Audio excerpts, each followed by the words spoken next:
ओम शांति।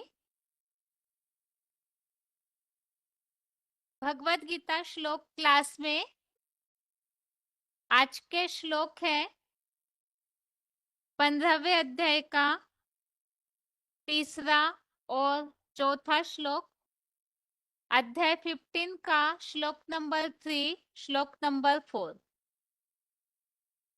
इन दोनों श्लोकों के अर्थ एक दूसरे से जुड़े हुए हैं, इसीलिए आज के क्लास में इन दोनों श्लोकों को पढ़ा जाएगा। 15वें अध्याय का तीसरा और चौथा श्लोक। 15वें अध्याय में, जहाँ 15वें अध्याय का नाम हमने देखा पुरुषोत्तम योग, और इसमें हम शुरू के 2 श्लोकों में मनुष्य सृष्टि को ही यहाँ एक वृक्ष के रूप में बताया हुआ है, जिसे अश्वत्थ वृक्ष कहा है। इसकी शाखाएं जो पतनोन्मुखी है, अधः शाखम कहा है, और मूल जड़े ऊर्ध्व मूलम ऊपर की ओर है। छंदासी यस्य पर्णानि, और वैरायटी पत्ते इसके बताए हैं, जो कि आज की सृष्टि की संख्या स्पष्टीकरण वाले अर्थ में बताई हुई है।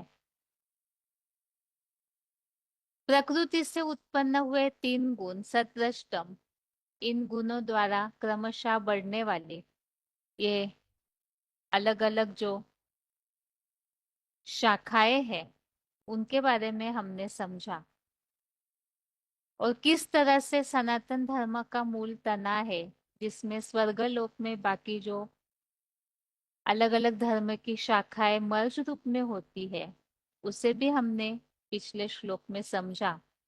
और इस मनुष्य लोक में अनुसंततानी, अर्थात किस तरह से वैरायटी धर्म फैले हुए हैं, वो भी हमने समझा। और इसीलिए ही 15 अध्याय के श्लोक नंबर दूसरे में, श्लोक नंबर 2 में बताया है सर्वधर्मान परित्यज्य, क्योंकि इतने सारे धर्म जो यहाँ फैले हुए हैं, तो उसके कारण ये सृष्टि वृक्ष जो है वो बहुत बड़ा तो हो जाता है, लेकिन इन धर्मों का फैलाव इतना हो जाता है, तो इसीलिए इस श्लोक में रेफरेंस के रूप में जो उल्लेख आया है, सब धर्मों का त्याग करें। अभी इसी से जुड़े हुए अगले तीसरा और चौथा श्लोक हम देखते हैं। पहले तो श्लोक नंबर 3 है अध्याय 15 का। श्लोक है न रूपमस्य इह तथोपलभ्यते नान्तो न चादि न च संप्रतिष्ठा अश्वत्थमेनं सुविरूढ़मूलम् असंग शस्त्रेण दृढ़ेन छित्त्वा। श्लोक दोबारा।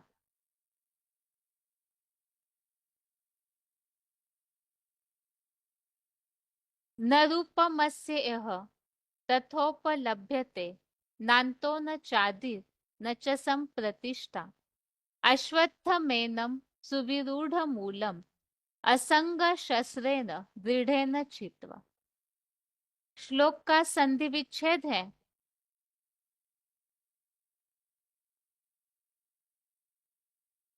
न रूपमस्य इह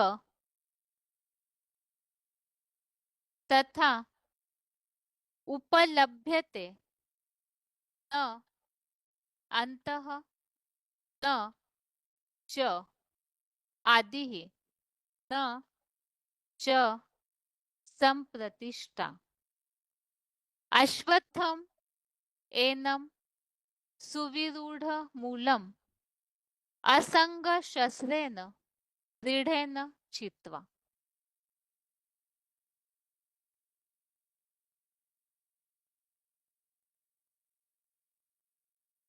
श्लोक का संधि विच्छेद दोबारा। न रूपमस्य इह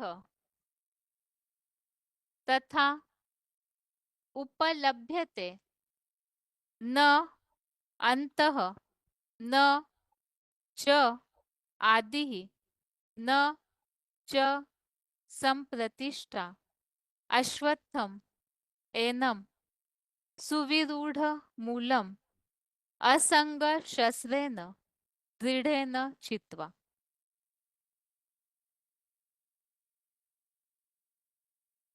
शब्दों के अर्थ है अस्य अर्थात इस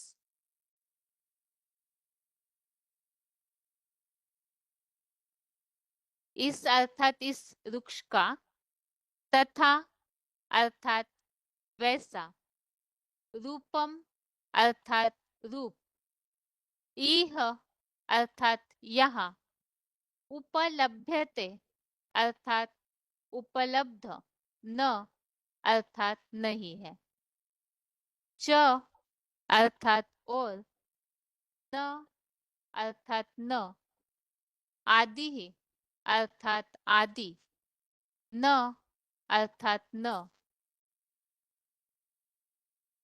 संप्रतिष्ठा अर्थात न, मध्य, च अर्थात और, नान्तः अर्थात न अंत है, सुविरूढ़ मूलम, इधर सुविरूढ़ मूलम एनम, तो सुविरूढ़ मूलम अर्थात खूब पक्की जड़ों वाले, एनम अर्थात इस, अश्वत्थम अर्थात मन रूपी अश्व की स्थिरता, दृढ़ेन अर्थात दृढ़ता, असंग शस्त्रेन अर्थात अनासक्ति के शस्त्र द्वारा, छित्वा अर्थात काटकर।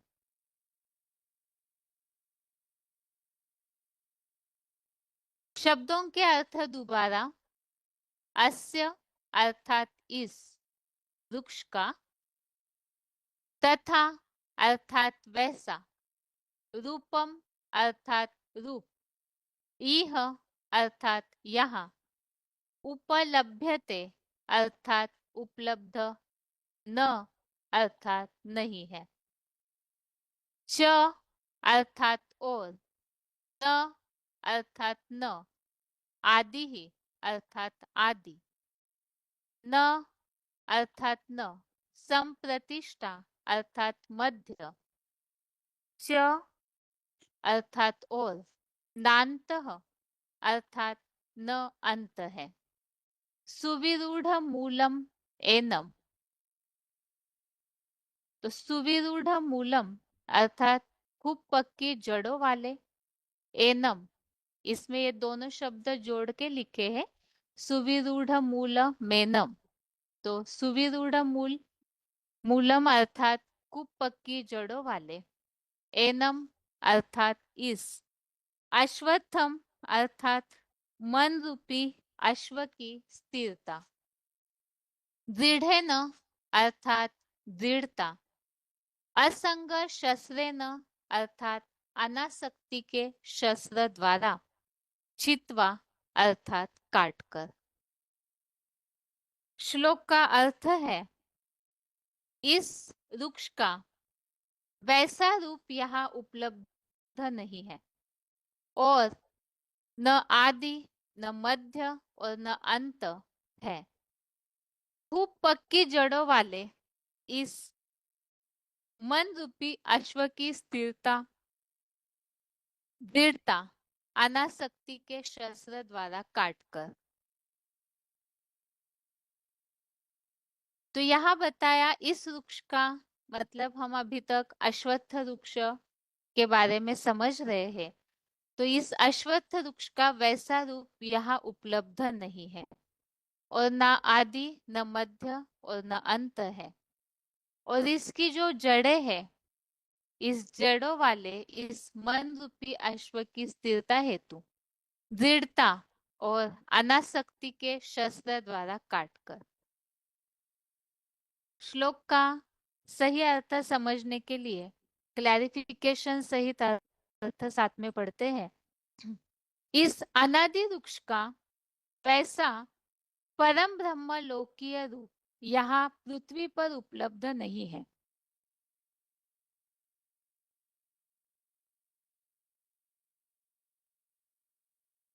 और न इस वट बीज आदिदेव का आदि, न मध्य और न अंत ही यथार्थ में देखा जाता है। उपकी त्रिदेवियों की जड़ों वाले इस कामासक्त मन रूपी अश्व की, कामासक्त चंचल मन रूपी अश्व की स्थिरता हेतु पुरुषोत्तम संगम में दृढ़ता की गदा द्वारा अथवा अनासक्ति के शस्त्र द्वारा, शस्त्र सुदर्शन चक्र द्वारा काटकर।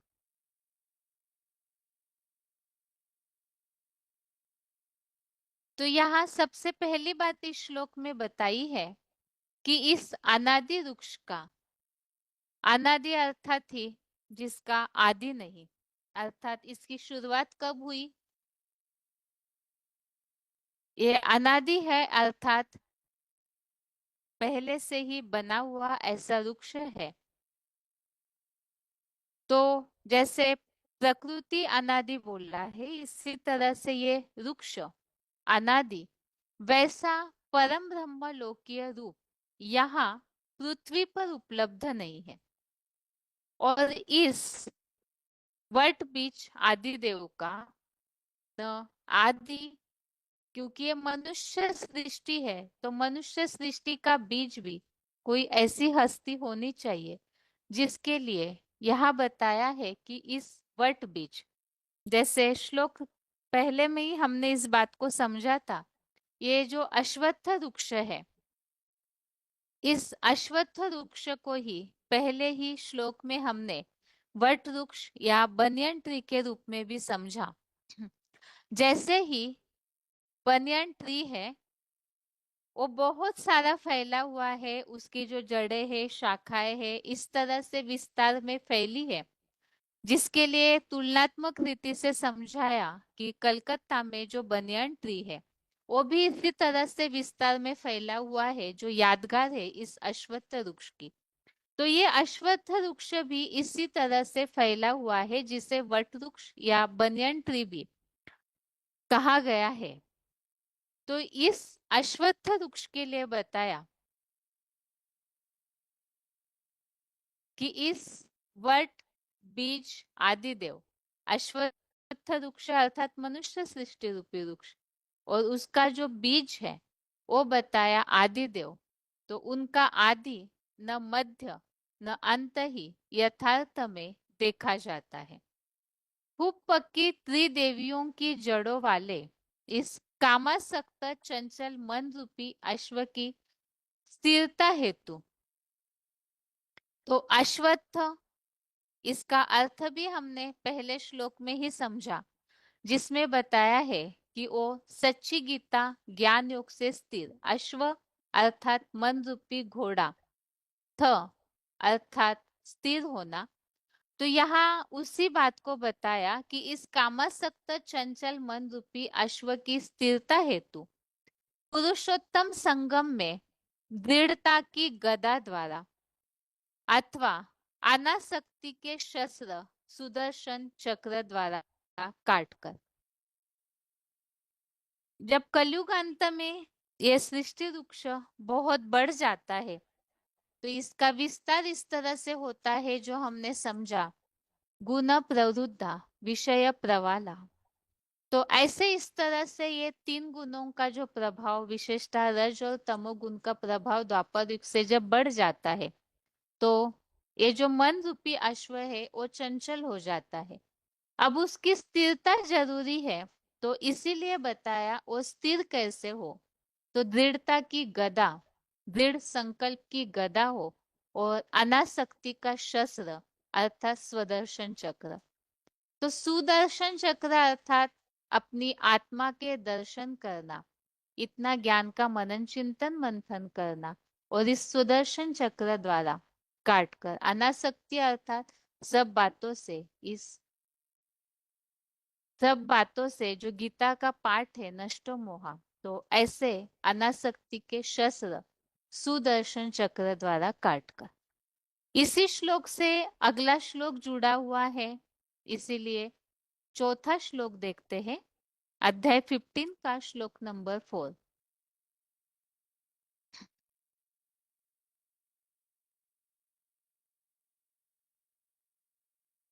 श्लोक है,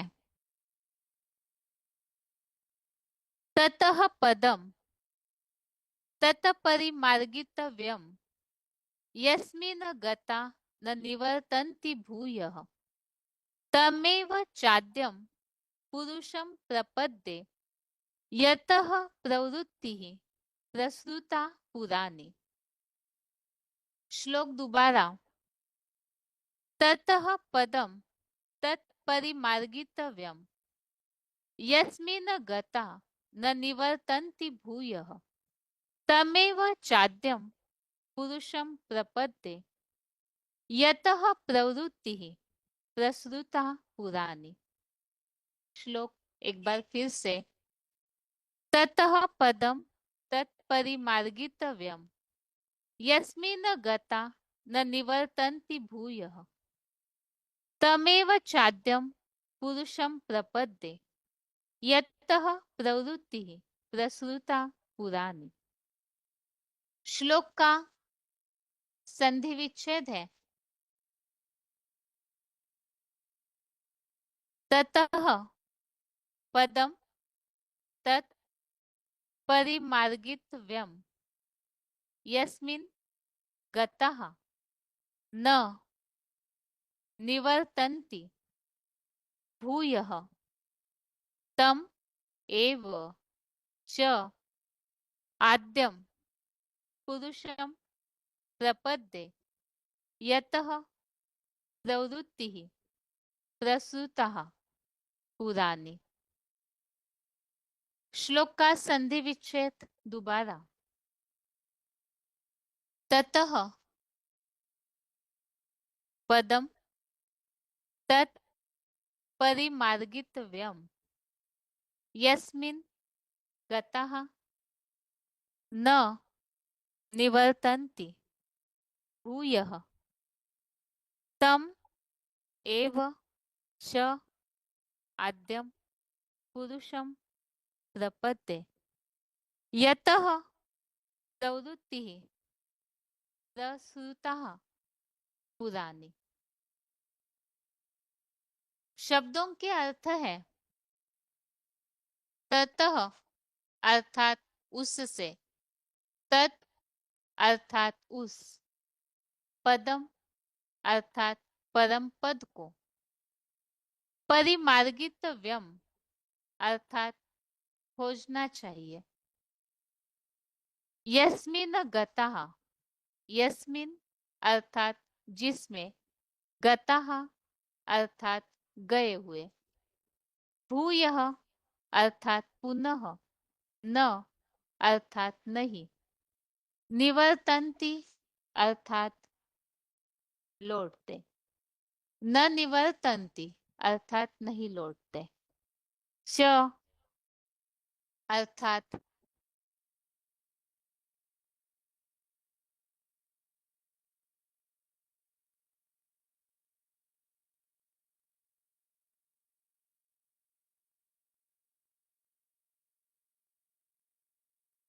निश्चय ही,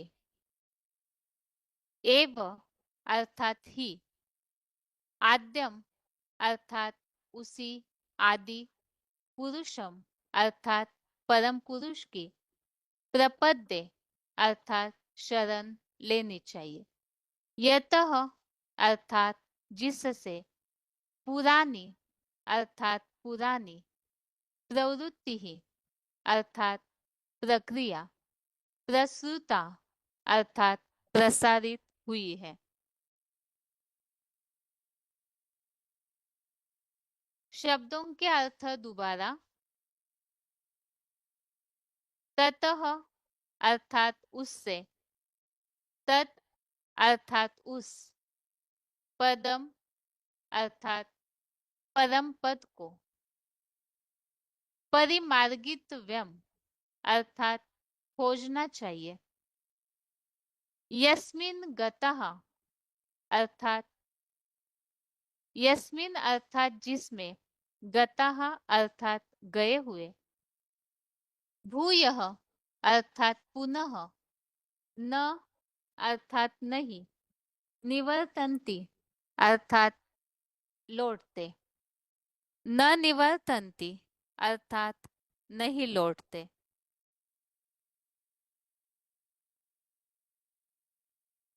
तमेव अर्थात उसी, च अर्थात ही, निश्चय ही उसी, आद्यम अर्थात आदि, पुरुषम अर्थात परम पुरुष की, प्रपद्ये अर्थात शरण लेनी चाहिए, यतः अर्थात जिससे, पुरानी अर्थात पुरानी, प्रवृत्ति ही अर्थात प्रक्रिया, प्रसुता अर्थात प्रसारित हुई है। श्लोक का अर्थ है उससे उस परम पद को खोजना चाहिए जिसमें गए हुए पुनः नहीं लौटते। निश्चय ही उसी परम पुरुष की शरण लेनी चाहिए जिससे पुरानी प्रक्रिया प्रसारित हुई है।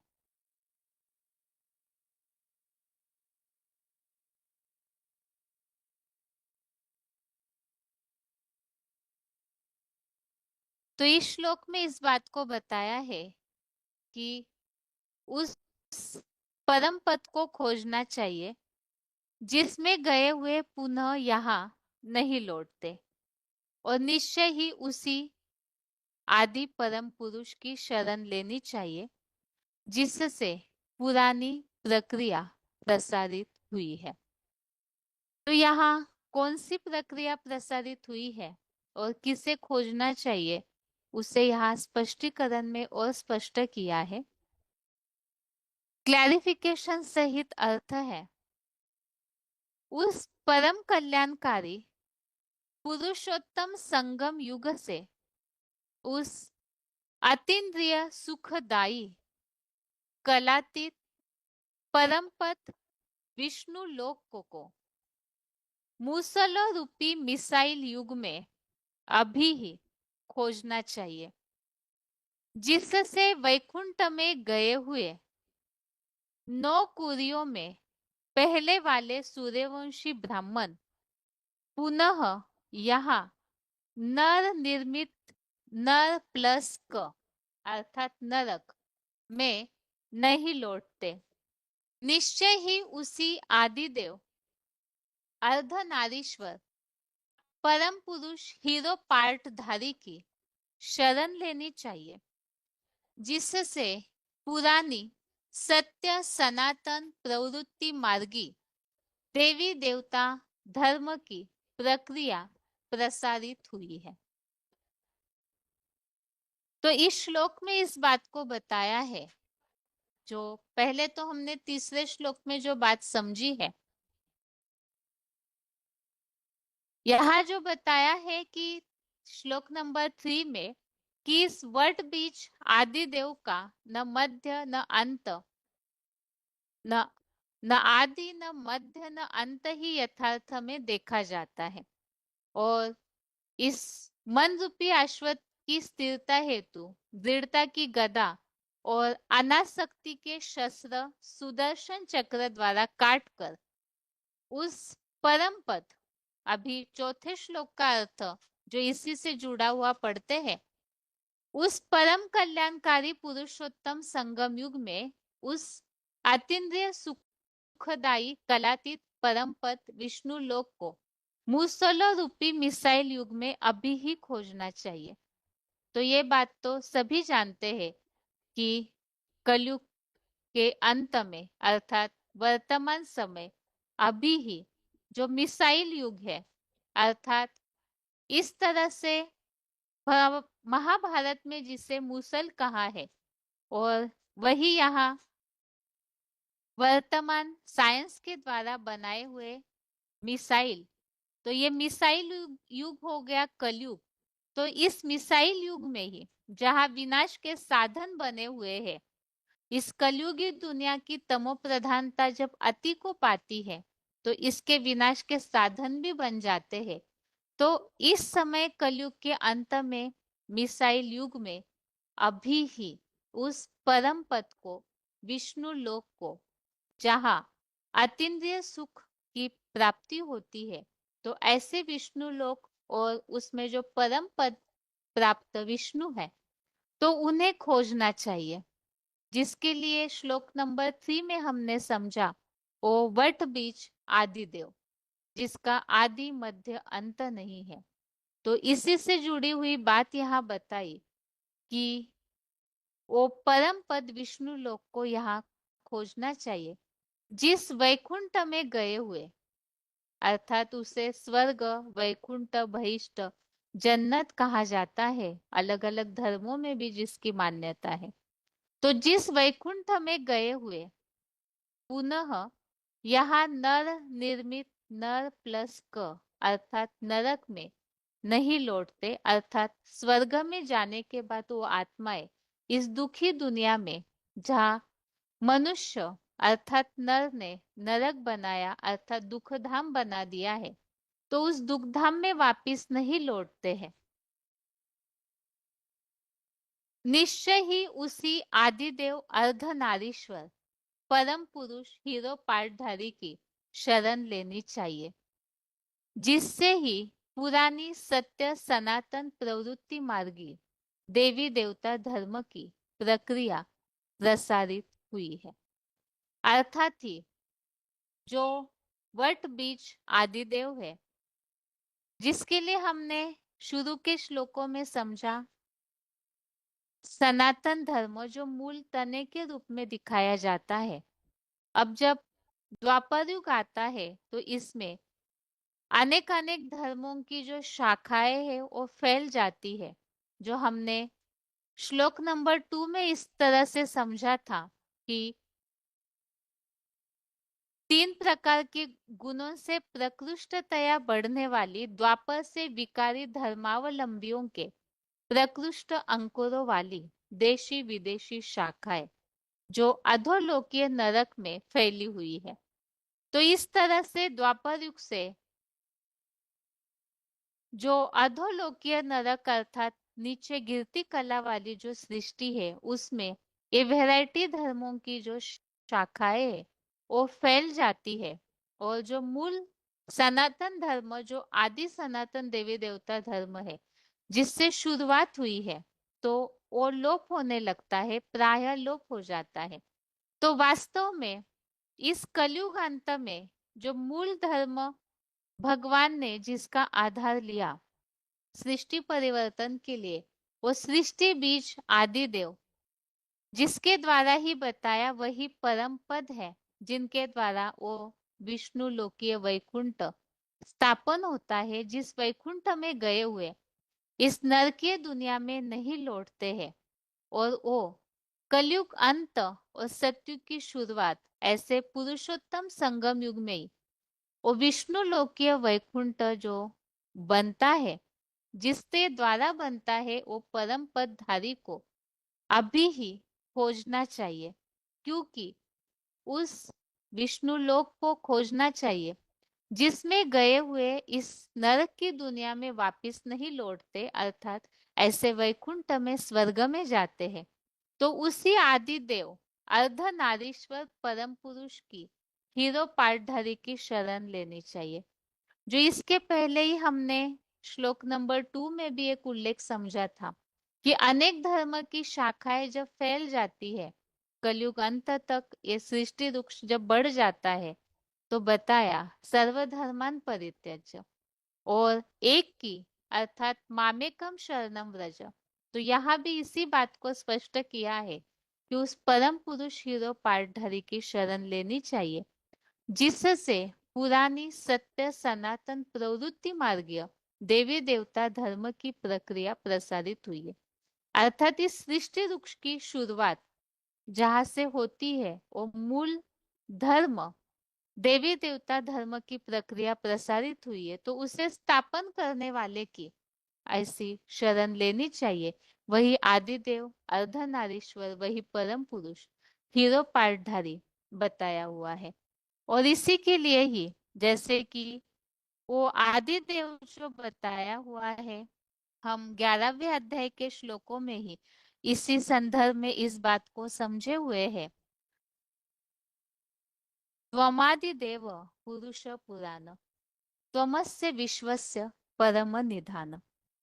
तो 11वें अध्याय में जहाँ विराट रूप की बात आई है, तो वहां अर्जुन भी इस बात को कह रहे हैं भगवान से कि आप ही आदि देव है, आप ही पुरातन पुरुष है, शाश्वत धर्म गोप्ता। इस रूप में भी 11वें अध्याय में इस तरह से उल्लेख आया हुआ है। तो भगवान ही इस सृष्टि पर कलयुग अंत में आते हैं, तो जिस माध्यम के द्वारा सृष्टि परिवर्तन करते हैं, तो उन्हीं के लिए बताया कि उनकी जिसके द्वारा परमपिता कार्य करते हैं, तो ऐसे को पहचान करके जो स्वर्ग की स्थापना की शुरुआत करते हैं, उनकी शरण लेनी चाहिए। अब यहाँ जहाँ श्लोक में आदिदेव का उल्लेख आया हुआ है, इसी प्रकार का उल्लेख हमें मिलता है 10वें अध्याय के दूसरे श्लोक में। अध्याय 10 के श्लोक नंबर 2 में भी इस तरह से उल्लेख आया हुआ है कि वो आदि पुरुष भी है। ऐसे ही अध्याय 10 का श्लोक नंबर 12, 10वें अध्याय के 12वें श्लोक में भी आदि देवम इस तरह से उल्लेख आया हुआ है। अब जहाँ श्लोक में इस तरह का उल्लेख है कि यहाँ जो वैकुंठ में गए हुए हैं, तो वो फिर इस नर निर्मित नरक में वापिस नहीं लौटते। तो इसी बात का उल्लेख अध्याय 15 के ही श्लोक नंबर 6 में भी है, जो बताया हुआ है कि उस परम धाम में गए हुए फिर इस सृष्टि में वापिस नहीं लौटते हैं। और इसी तरह का उल्लेख हमें 8वें अध्याय के 21वें श्लोक में भी मिलता है। अध्याय 10 के श्लोक नंबर 21 में भी इसी तरह का उल्लेख मिलता है। यम प्राप्य न निवर्तन्ते तद्धाम परमम। अर्थात जिसे पाकर के फिर प्राणी इस दुखी संसार में नहीं लौटते हैं। और भगवान की शरण का जहाँ उल्लेख आया हुआ है कि भगवान की शरण लेनी चाहिए, अर्थात यहाँ जो उल्लेख आया हुआ है उस आदि परम पुरुष की शरण लेनी चाहिए। अब वो आदि परम पुरुष वो बनते भी कब है, जब परम पिता उनके द्वारा कार्य करते हैं। तो इस तरह से शरण की बात का जो उल्लेख है वो अध्याय 7 के श्लोक नंबर 14 में भी आया हुआ है कि अव्यभिचारी शरण लेने वाले ही माया से पार करते हैं। तो वहां माया से पार करने की बात, तो इस सृष्टि में ये जो 3 गुण है जो अध्याय 14 में भी हमने समझा, ये भी एक प्रकार की माया है, अर्थात अलग अलग धर्मों का जो विस्तार फैल जाता है। तो इन सबको पार करने के लिए ही एक भगवान की शरण लेनी चाहिए। इसी तरह से 12वें अध्याय का 11वां श्लोक, अध्याय 12 का श्लोक नंबर 11 में भी इसी तरह से उल्लेख मिलता है। भगवान का आश्रय या शरण लेनी चाहिए। मध्योगम आश्रित हो, इस तरह से उल्लेख आया है। तो ऐसे शरण लेनी चाहिए जिससे इस सृष्टि वृक्ष की पुरानी प्रक्रिया प्रसारित होती है। और इसके अलावा अध्याय 18 का श्लोक नंबर 66 तो हमने पहले ही समझा है, जिसमें बताया है सर्वधर्मान परित्यज्य मामेकम शरणम व्रज। तो सब पापों से मुक्ति हेतु भगवान की शरण। अब भगवान तो निराकार है, वो इस साकार मनुष्य सृष्टि के परिवर्तन के लिए इस सृष्टि पर मिसाइल वाले युग में कलयुग अंत में जब आते हैं, तो अर्जुन रथ का आधार लेते हैं, तो वही हीरो पार्टधारी है, वही परम पुरुष है जो परम पिता के प्रविष्टा के बाद कार्य करने में बनते हैं। तो ऐसे को पहचान करके उनकी शरण लेनी चाहिए।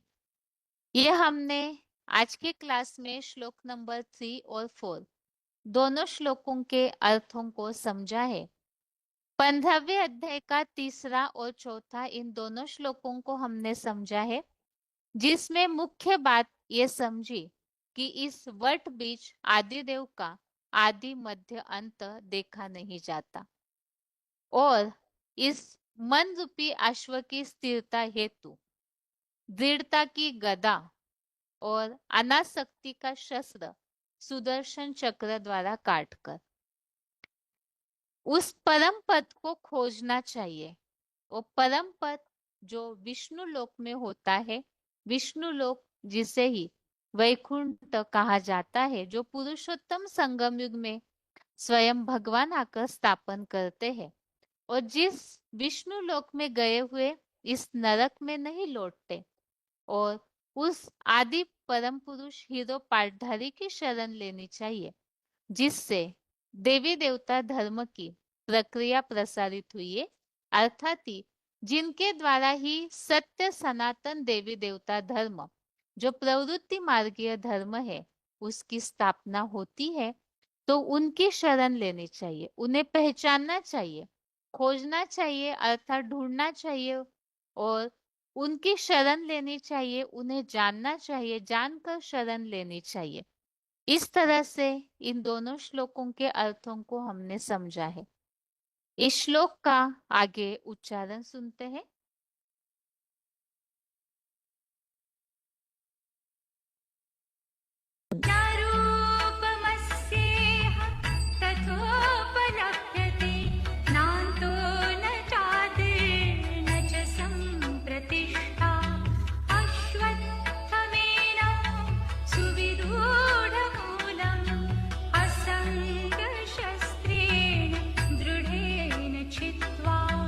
इस अनादि वृक्ष का वैसा परम ब्रह्मलोकीय रूप यहाँ पृथ्वी पर उपलब्ध नहीं है और न इस वट बीज आदिदेव का आदि न मध्य और न अंत ही यथार्थ में देखा जाता है। खूब पक्की त्रिदेवियों की जड़ों वाले इस कामासक्त चंचल मनरूपी अश्व की स्थिरता हेतु पुरुषोत्तम संगम में दृढ़ता की गदा द्वारा अथवा अनासक्ति के शस्त्र सुदर्शन चक्र द्वारा काटकर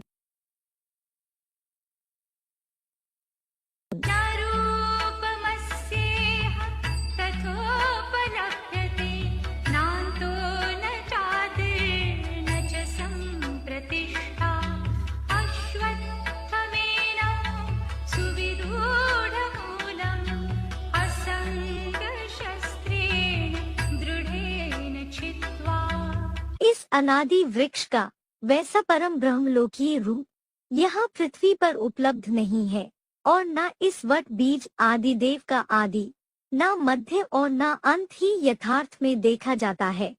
खूब पक्की त्रिदेवियों की जड़ों वाले इस कामासक्त चंचल मनरूपी अश्व की स्थिरता हेतु पुरुषोत्तम संगम में दृढ़ता की गदा द्वारा अथवा अनासक्ति के शस्त्र सुदर्शन चक्र द्वारा काटकर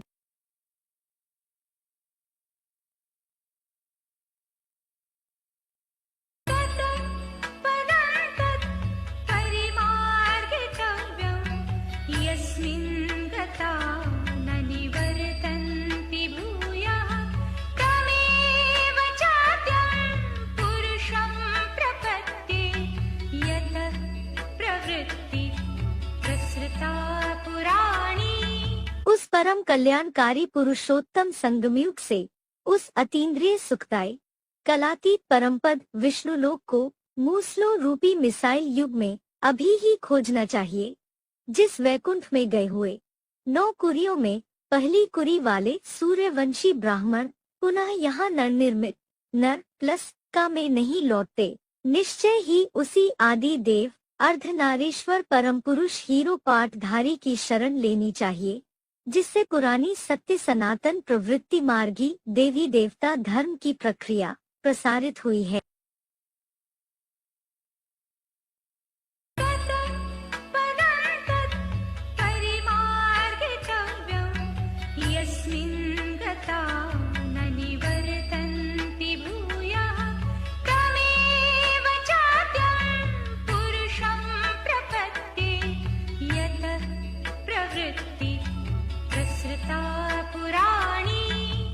परम कल्याणकारी पुरुषोत्तम संगमयुग से उस अतीन्द्रिय सुखदायी कलातीत परमपद विष्णुलोक को मूसलो रूपी मिसाइल युग में अभी ही खोजना चाहिए, जिस वैकुंठ में गए हुए 9 कुरियों में पहली कुरी वाले सूर्यवंशी ब्राह्मण पुनः यहाँ नवनिर्मित नर प्लस का में नहीं लौटते। निश्चय ही उसी आदि देव अर्धनारीश्वर परम पुरुष हीरो पाठधारी की शरण लेनी चाहिए, जिससे पुरानी सत्य सनातन प्रवृत्ति मार्गी देवी देवता धर्म की प्रक्रिया प्रसारित हुई है।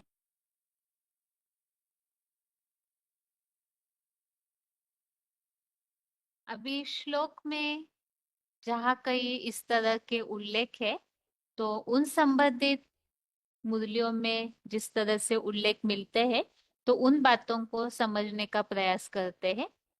सबसे पहले तो श्लोक में जो उल्लेख है वट बीज, जिसे हमने पहले श्लोक में समझा, ये मनुष्य सृष्टि को ही अश्वत्थ वृक्ष या वट वृक्ष बोला हुआ है। तो उस वट वृक्ष का बीज अर्थात मनुष्य सृष्टि का बीज आदिदेव, तो वो किनके लिए बोला हुआ है उसे पॉइंट के द्वारा समझते हैं। VCD number 1151, VCD number 1151 7 minute 7 minutes के बाद से लिया हुआ पॉइंट।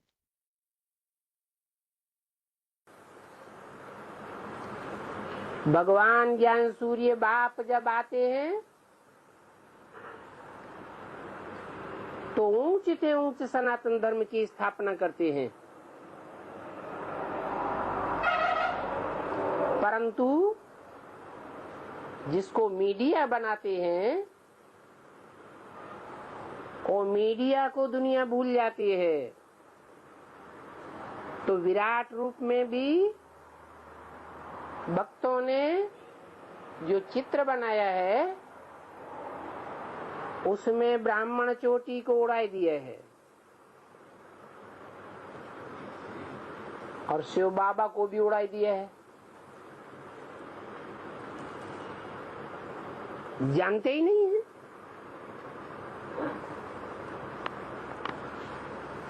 जो बाप है और जो पहला पहला ब्राह्मण है और साथ साथ और भी जो दूसरे ब्राह्मण हैं, ऊंची से ऊंची स्टेज वाले, उन ब्राह्मणों को यथार्थ रीति जानते ही नहीं है। इसलिए विराट रूप में से ब्राह्मण चोटी को उड़ा दिया है।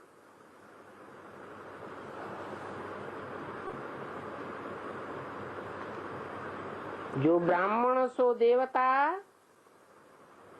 बनने वाला अव्वल नंबर ब्राह्मण, अव्वल नंबर अल्लाह अव्वल दीन की स्थापना करता है, दीन धर्म को कहा जाता है, उसको ही नहीं जानते हैं। हिंदुओं में उनको कहते भी हैं आदिदेव।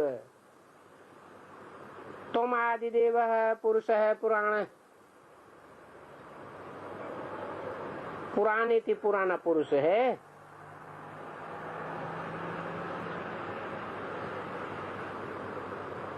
तो बाप बैठ समझाते हैं कि मैं इस मनुष्य सृष्टि रूपी झाड़ का बीज रूप चैतन्य हूँ। वो तो यादगार बना हुआ है बनियन ट्री कलकत्ते में।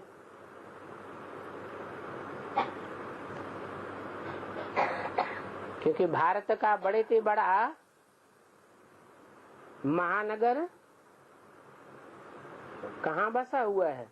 उत्तर में, दक्षिण में, पूरब में, पश्चिम में। पूरब में बसा हुआ है। तो बनियन ट्री जो यादगार है मनुष्य सृष्टि रूपी वृक्ष की, वो भी कलकत्ता में सागर के किनारे दिखाया है। परंतु वो झाड़ तो जड़ है, जड़त्वमयी बुद्धि होने के कारण वो अपने स्वरूप को नहीं पहचान सकता, परंतु मनुष्य सृष्टि रूपी झाड़ का जो बीज है वो तो चैतन्य है। चैतन्य बुद्धि होने के कारण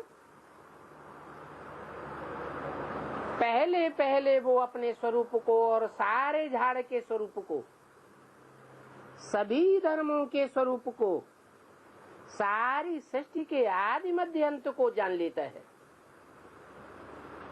क्योंकि मनुष्य सृष्टि रूपी झाड़ का पहला पहला बीज कौन है? जो पहला बीज है वो पहले जानता है। और ये मनुष्य सृष्टि रूपी झाड़ उल्टा दिखाया हुआ है। गीता शास्त्र में भी लिखा है ऊर्ध्वम मूलम अधः शाखा है। इसकी ऊपर को जड़ें फैली हुई हैं और नीचे को शाखाएं फैली हुई हैं। अन्य धर्म रूपी शाखाएं हैं। वो शाखाएं किस तरफ मुखातिब हैं? धरणी की ओर मुखातिब हैं, ऊपर की ओर मुखातिब नहीं है। हाँ, जो इस मनुष्य सृष्टि रूपी झाड़ की जड़ें हैं वो ऊपर की ओर दिखाई गई है, माना ऊंची स्टेज में रहने वाली हैं, मनन चिंतन मंथन की ऊंची स्टेज में रहती है। जब नई सृष्टि का फाउंडेशन डाला जाता है तो भी ऊंची स्टेज में रहती है।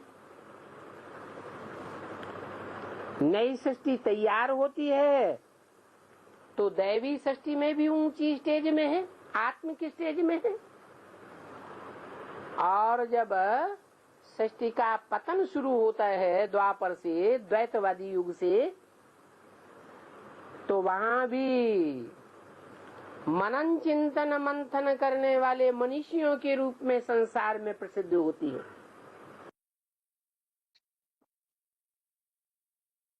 तो इस श्लोक में मनुष्य सृष्टि का बीज आदिदेव का भी उल्लेख है और साथ में जो जड़ें सृष्टि रूपी वृक्ष में दिखाई जाती है उनके बारे में भी लास्ट में स्पष्टीकरण दिया हुआ है। अभी अगला पॉइंट देखते हैं। इसमें भी इसी तरह का उल्लेख है। वट बीज मनुष्य सृष्टि के बीज आदिदेव का VCD 2202 2202 39 मिनट 39 मिनट्स के बाद से लिया हुआ पॉइंट। वो ऊंचते ऊंचे रहने वाला बाप इस नीची सृष्टि में आता है कलयुग के अंत में, और इस मनुष्य सृष्टि के बीच जो सब मनुष्यों का पिता है, सब मनुष्यों का आदि है, जिसे हिंदुओं में आदि देव कहा जाता है। त्वम आदि देव है, पुरुष है, पुराण है, त्वमस्य विश्वस्य परमम निधानम।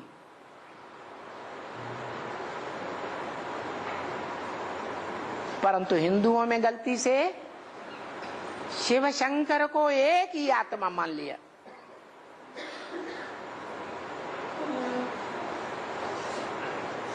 वो शंकर के लिए स्तुति गाते हैं कि वो आदिदेव है, उसका कोई जन्मदाता नहीं है, उसकी कभी मृत्यु ही नहीं होती, वो इस सृष्टि पर सदा कायम है।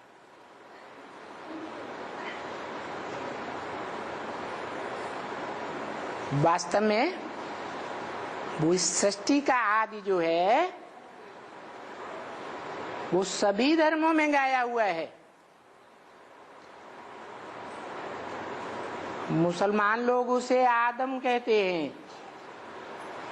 क्रिश्चियन लोग उसे एडम कहते हैं, जैनी लोग उसे आदिनाथ कहते हैं। देखो शब्दों में कितना साम्य है।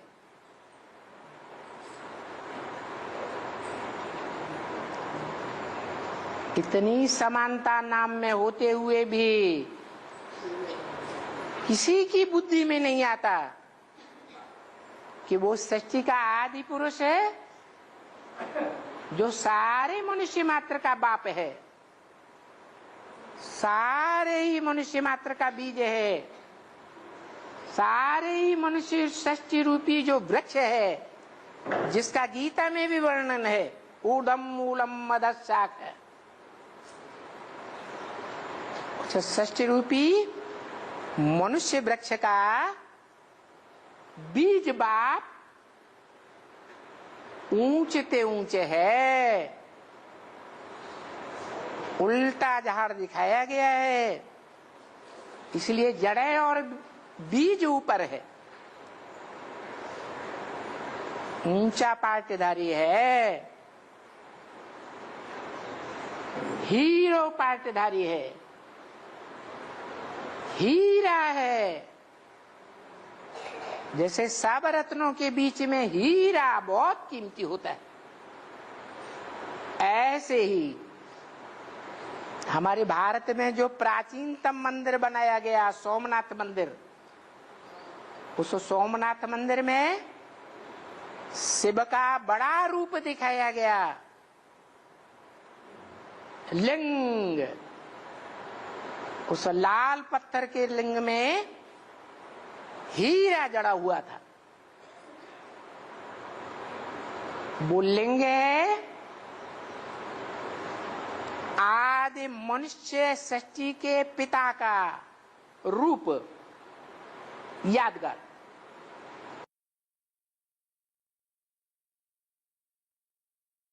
अगला पॉइंट है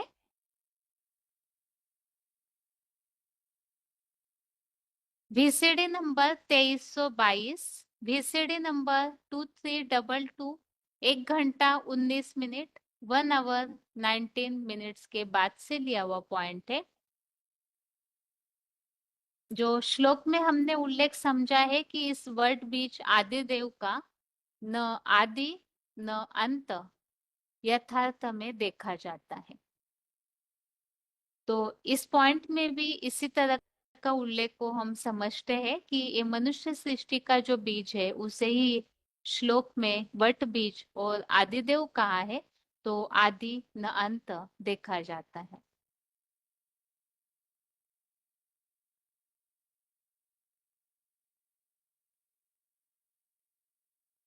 साकार में हीरा, हीरो पाटधारी कौन है? चारों युगों में, चारों सीन में ऊंचे ते ऊंचा पाटधारी कौन है? कौन है? जो है? हाँ, तो जो हीरा है वो है उसकी आत्मा। किसकी? शंकर की आत्मा। वो सोमनाथ मंदिर में यादगार दिखाई गई है।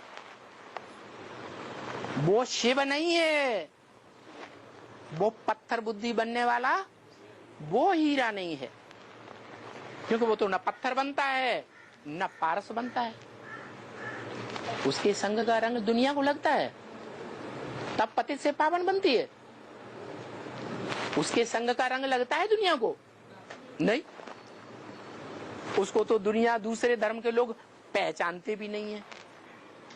कहते हैं निराकार निराकार निराकार, क्या है प्रैक्टिकल सो जानते ही नहीं। तो संग का रंग जिसका लगता है वो शरीरधारी ही होगा या बिना शरीर के होगा? है वो हीरा शरीर से अटैच है, और सृष्टि के आदि में भी अटैच था, सृष्टि के अंत में भी अटैच रहता है। वो अनंत है, अनादि है, उसका ना अंत है ना आदि है। शास्त्रों में दिखाया गया। लिंग का आदि और अंत पहचानो तो विष्णु जी महाराज नीचे की तरफ गए और ब्रह्मा जी महाराज ऊपर की तरफ गए, दोनों वापस आ गए। हमें आदि अंत का कोई पता नहीं लगा। तो उसके आदि अंत का कोई को पता नहीं। जैसे परिवार में बाप होता है ना, बाप बीज होता है ना, उस बीज में से सारा परिवार तैयार हुआ ना है। मां से लेकर के छोटे से छोटा जो बच्चा है वो भी उस बाप से ही निकला ना है, निकला।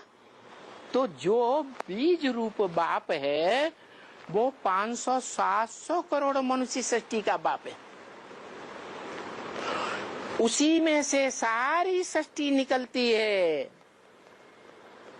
जो गीता में आज भी लिखा हुआ विसर्जन में, मैं सृष्टि की आदि में छोड़ता हूं, और जब महाविनाश होता है, महामृत्यु का टाइम होता है सारी दुनिया का, तो सभी आत्माएं मेरे में समा जाती। क्या उस एक ही बीज से सब निकलते हैं और उसी में समा जाते हैं। क्यों? आगे है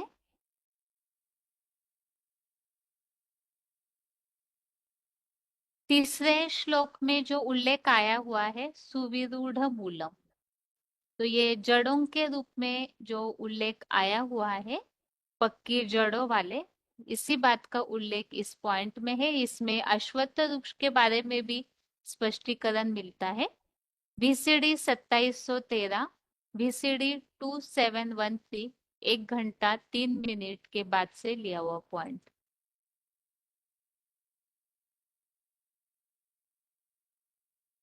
वो अमरनाथ जो है वो शंकर ही है, एक ही नामधारी। शंकरो दुनिया में शांति पैदा कर देता है। कैसे शांति पैदा कर देता है? हा? अरे ब्रह्मा ने कौन सी दुनिया रचाई? ब्रह्मा ने जो दुनिया रचाई वो वेदों में दुनिया बोल रही है। वेदों में शब्द हैं, स्वाहा स्वाहा चिल्लाते जाते हैं, ये नहीं जानते स्व किसको कहा जाता है। अरे भाई, स्व आत्मा को कहा जाता है। जो मन बुद्धि स्वरूप आत्मा है ना, हाँ, उस मन को स्वाहा करो, जला दो। जैसे कामदेव को शास्त्रों में दिखाया गया, जला दिया। तो उसकी यादगार है जो गीता में बताई गई, क्या? अश्वत्थ वृक्ष। अश्व माने घोड़ा, मन रूपी घोड़ा, स्थिर कर दिया जाए। तो मन रूपी जो घोड़े हैं ना, ये चारों ही स्थिर कर दिए। किसने कर दिए? जो ब्रह्मा का ऊपर वाला ऊर्ध्वमुखी मुख कहा जाता है।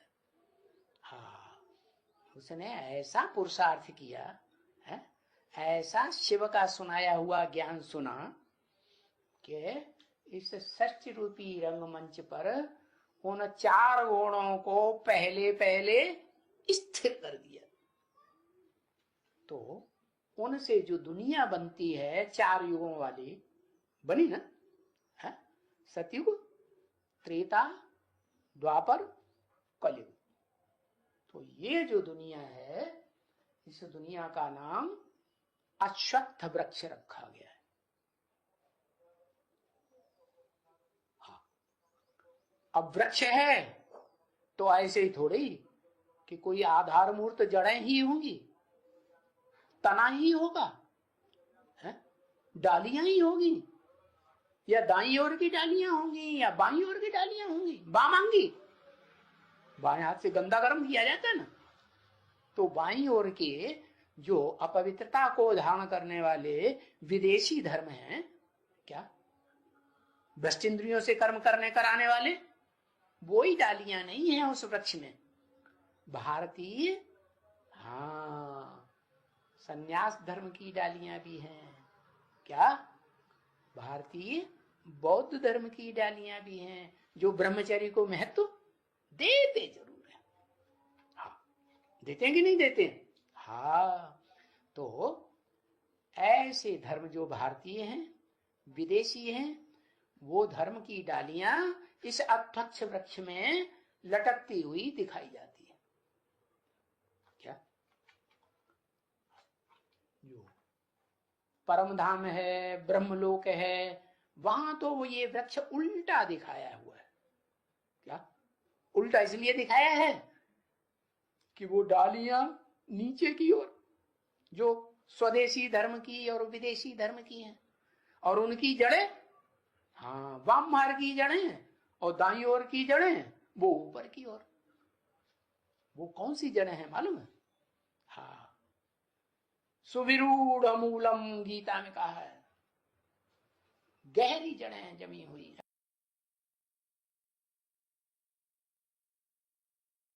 आगे है श्लोक में जो उल्लेख आया हुआ है चौथे श्लोक में, श्लोक नंबर 4 में, कि परम कल्याणकारी पुरुषोत्तम संगम युग में उस अतीन्द्रिय सुखदायी कलातीत परम पद विष्णु लोक को खोजना चाहिए। तो ये अतीन्द्रिय सुखदायी कलातीत परम पद विष्णु लोक क्या है उसे हम समझते हैं।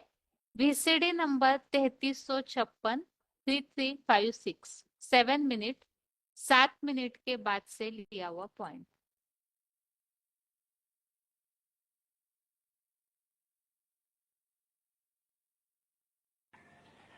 और अमर लोक में फिर कहेंगे राम का राज्य होता है। अमर लोक सत्युग भी है, और अमर लोक त्रेता भी है, और फिर अमर लोक और कोई भी है? हाँ, स्वर्णिम संगम युग में जो विष्णु का राज्य चलता है ना, हाँ, अतीन्द्रिय सुख वाला, कलातीत, वो ऊंच ते ऊंच स्वर्ग। तो कितने प्रकार का स्वर्ग हो गया? एक है विष्णु, और एक है विष्णुलोक, एक हुआ ना, और दूसरा कलाबद्ध कृष्णलोक। देवता था कृष्ण, या भगवान था? कृष्ण को तो देवता ही कहेंगे। 16 कला संपूर्ण कलाओं में बंधे हुए तो देवताएं होते हैं, और कलातीत वो तो भगवान हो गया। हाँ, तो अब वो विष्णु कहो या कलातीत कृष्ण कहो, कलातीत कृष्ण को भी जन्म देने वाला तो विष्णु ही होगा ना, है नहीं? हाँ, कौन सा विष्णु? अब उसको चाहे आदि लक्ष्मी नारायण, आदि लक्ष्मी और आदि नारायण का कॉम्बिनेशन कहो, स्वभाव संस्कार का, या फिर उससे भी ऊंची स्टेज क्या कहो, अर्धनारीश्वर शंकर और पार्वती का कॉम्बिनेशन, स्वभाव संस्कार, वो भी राम वाली आत्म।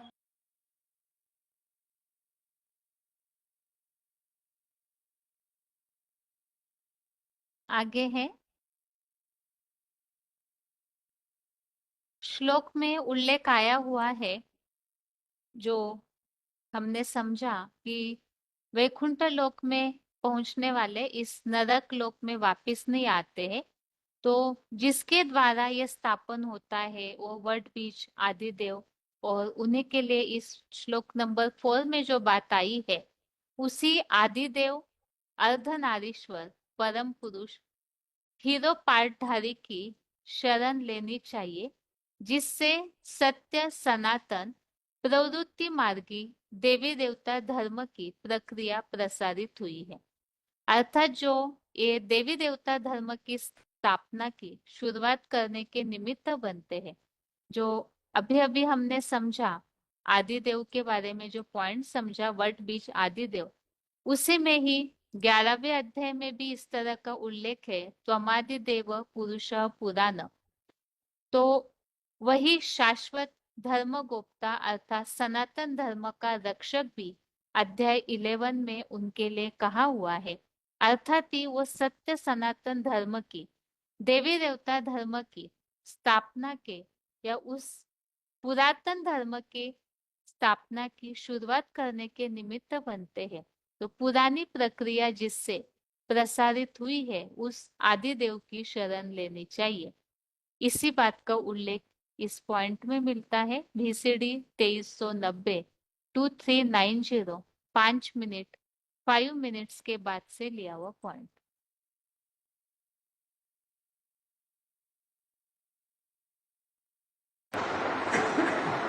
जो बोला सर्वधर्मान परित्यज्य मामेकम शरणम भज, सब धर्मों को, उन धर्म के धर्म पिताओं को, धर्म के प्रणेताओं को त्याग दे, परित्यज्य मामेकम शरणम ब्रज, मुझे एक की शरण में आ जा।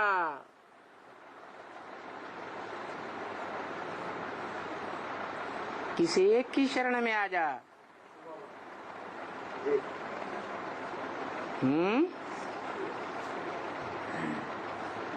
जो दुनिया में और धर्म फैले हुए हैं वो सब धर्म असत्य हैं।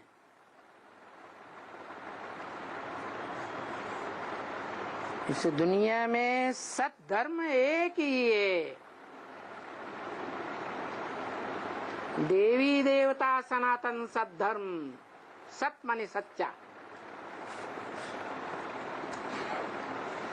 सच्चा किसे कहें? सच्चे और झूठे की पहचान क्या है?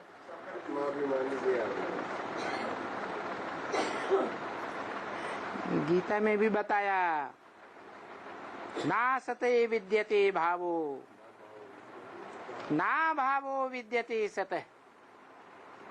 जो सत्य होता है उसकी पहचान है कि इस दुनिया में वो सत्य कभी लोप नहीं होता।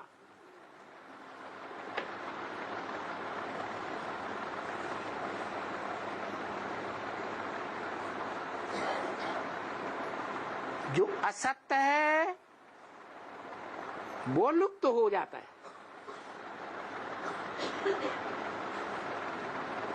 माने झूठा भाग खड़ा होता है और सच्चा अटल रहता है।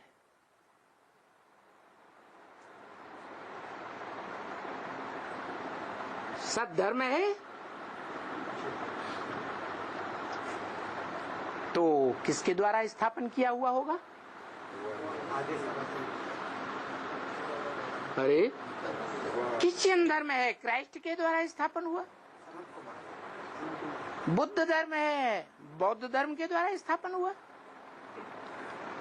तो जो सत धर्म है, सनातन धर्म है, वो किसके द्वारा स्थापन हुआ?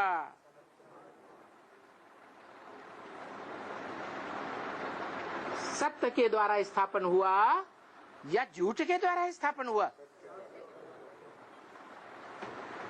और जिस सत्य ने इस सद्धर्म की स्थापना की वो सच्चा धर्म पिता होगा या झूठा धर्म पिता होगा? क्योंकि और धर्म पिताएं तो इस सच रूपी रंगमंच पर बीच में आते हैं और बीच में ही चले जाते हैं।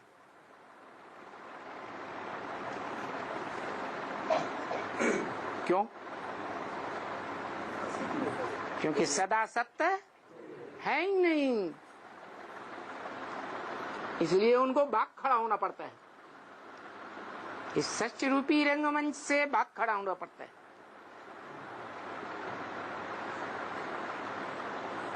और भी हिस्ट्री में देखा जाए तो इस दुनिया में एक ही सद्धर्म है और एक ही धर्मखंड है सच्चा।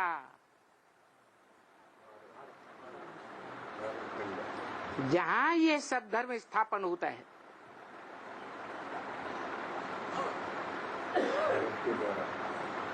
उस सद्धर्म खंड का भी कभी विनाश नहीं होता।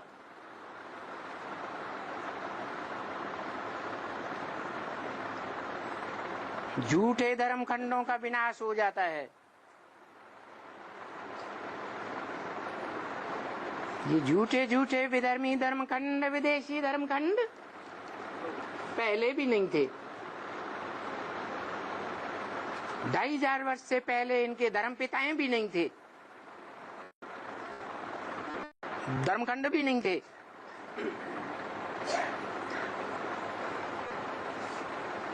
न सृष्टि के आदि में थे, न अंत तक रहेंगे।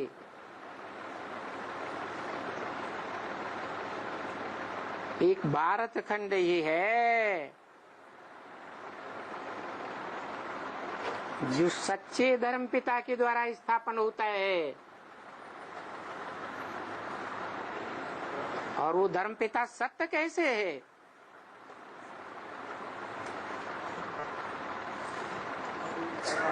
अभी बताया। क्या पहचान सच्चे की? कभी उसका नाश नहीं होता।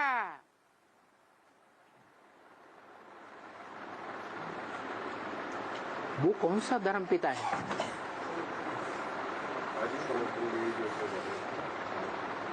जिसका कभी नाश ही नहीं होता।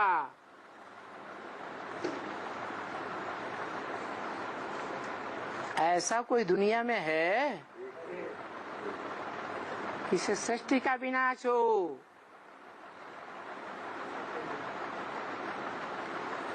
और धर्म पिता का विनाश न हो?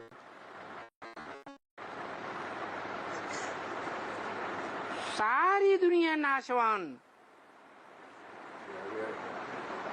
और एक अविनाशी, जिसको कहते हैं God is truth, truth is God.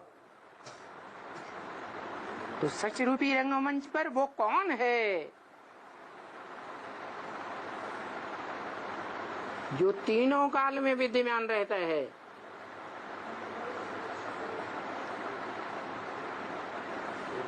वेद वाणी में बताया। क्या बताया? ब्रह्म वाक्य मुरली में बताया है। बताया इस सृष्टि पर सदा कायम कोई चीज नहीं है।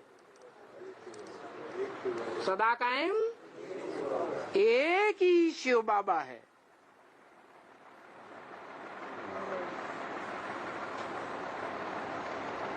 और जो एक शिव बाबा सदा कायम है वो ही सदा सत्य है। क्यों? शिव बाप सदा कायम नहीं है, है? आत्माओं का बाप सदा कायम नहीं है, है? अरे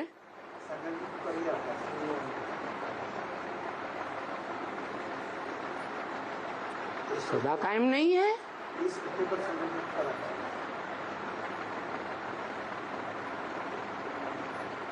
सिर्फ संगम पर ही आता है। बाकी 4 योगों में नदारत होता ही नहीं।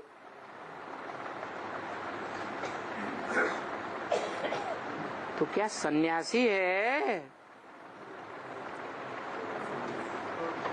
या प्रवृत्ति मार्ग का पक्का है? हैं? प्रवृत्ति का पक्का है।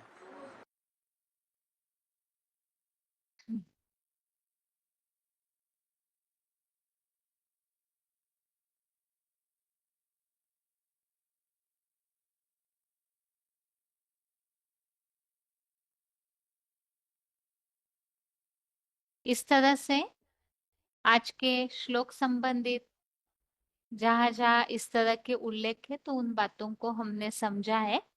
अभी आगे आज के श्लोक को रिवाइज करके आज का क्लास पूरा करते हैं। आज के क्लास में हमने 2 श्लोक समझे हैं, 15वें अध्याय का तीसरा और चौथा। पहले अध्याय 15 का श्लोक नंबर 3 है।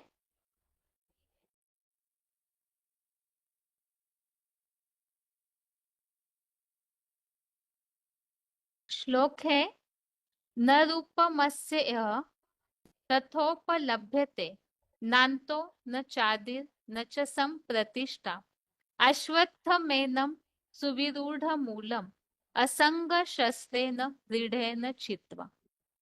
श्लोक दोबारा न रूपमस्य इह तथोपलभ्यते नान्तो न चादिर् न च संप्रतिष्ठा अश्वत्थमेनं सुविरूढ़मूलम् असंग शस्त्रेण दृढ़ेन चित्वा। अर्थात इस अनादि वृक्ष का वैसा परम ब्रह्मलोकीय रूप यहाँ पृथ्वी पर उपलब्ध नहीं है और न इस वट बीज आदिदेव का आदि न मध्य न अंत ही यथार्थ में देखा जाता है। खूब पक्की त्रिदेवियों की जड़ों वाले इस कामासक्त मन रूपी चंचल मन रूपी अश्व की स्थिरता हेतु पुरुषोत्तम संगम में दृढ़ता की गदा द्वारा अथवा अनाशक्ति के शस्त्र सुदर्शन चक्र द्वारा काटकर। आगे इसी से जुड़ा हुआ अगला श्लोक पढ़ते हैं। चौथा श्लोक है श्लोक नंबर 4। ततः पदम तत्परिमार्गितव्यम यस्मिन् गताः न निवर्तन्ति भूयः तमेव चाद्यं पुरुषं प्रपद्ये यतः प्रवृत्तिः प्रसृता पुराणे। श्लोक दोबारा ततः पदम तत्परिमार्गितव्यम यस्मिन् गता न निवर्तन्ति भूयः तमेव चाद्यं पुरुषं प्रपद्ये यतः प्रवृत्तिः प्रसृता पुराणे। अर्थात उस परम कल्याणकारी पुरुषोत्तम संगम युग से उस अतीन्द्रिय सुखदायी कलातीत परम पद विष्णु लोक को मूसलो रूपी मिसाइल युग में अभी ही खोजना चाहिए, जिस वैकुंठ में गए हुए 9 कुरियों में पहले वाले सूर्यवंशी ब्राह्मण पुनः यहाँ नर निर्मित नरक में नहीं लौटते। निश्चय ही उसी आदिदेव अर्धनारीश्वर परम पुरुष हीरो पार्टधारी की शरण लेनी चाहिए, जिससे पुरानी सत्य सनातन प्रवृत्ति मार्गी देवी देवता धर्म की प्रक्रिया प्रसारित हुई है। तो इन दोनों श्लोकों को मिलकर के हमने मुख्य इन बातों को समझा है। श्लोक नंबर 3, तीसरे श्लोक में हमने एक बात समझी कि ये जो मनुष्य सृष्टि रूपी वृक्ष है, जिससे हम पहले से ही 15वें अध्याय में समझे हैं कि इस मनुष्य सृष्टि रूपी वृक्ष में जहाँ अनेक धर्म फैल जाते हैं और विशेषतः जैसे हमने समझा श्लोक नंबर 2 में गुणों से प्रकृष्टतया बढ़ने वाली द्वापर से विकारी धर्मावलंबियों के प्रकृष्ट अंकुरों वाली शाखाएं जो है वो अधोलोकीय नरक में फैल जाती है और ये जो शाखाएं है कर्मों को बांधने वाली है, ये ऐसी जो जड़ें है वो मनुष्य लोक में फैली हुई है। तो इसी के लिए अर्थात कलयुग अंत आते आते इस सृष्टि में अनेक धर्मों का विस्तार हो जाता है, जिन्हें ही जड़ों के रूप में शाखाओं के रूप में फैला हुआ बताया है। तो ऐसे जब फैल जाते हैं सारे धर्म जो वर्तमान समय इस कलयुग अंत में देखने में आ रहे हैं, तो ऐसे समय में ही बताया सर्वधर्मान परित्यज्य, अर्थात इन सब धर्मों को त्यागना है। और त्याग करके क्या करना है, तो उसे ही अगले श्लोक में बताया है कि इस वट बीज आदि देव का न मध्य आदि न मध्य न अंत यथार्थ में देखा जाता है।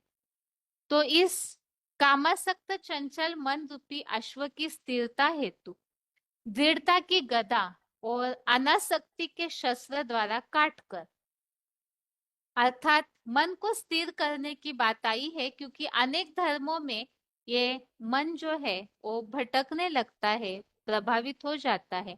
कामासक्त चंचल मन रूपी अश्व की स्थिरता हेतु बताया कि दृढ़ता की गदा और अनासक्ति के शस्त्र सुदर्शन चक्र द्वारा काट कर उस परम कल्याणकारी पुरुषोत्तम संगम युग से उस अतीन्द्रिय सुखदायी कलातीत परम पद विष्णु लोक को इस मिसोलो रूपी मिसाइल युग में, अर्थात कलयुग अंत में ही मिसाइल बनते हैं जो कि विनाश के साधन है इस कलयुग के, तो ऐसे मिसाइल युग में अभी ही खोजना चाहिए।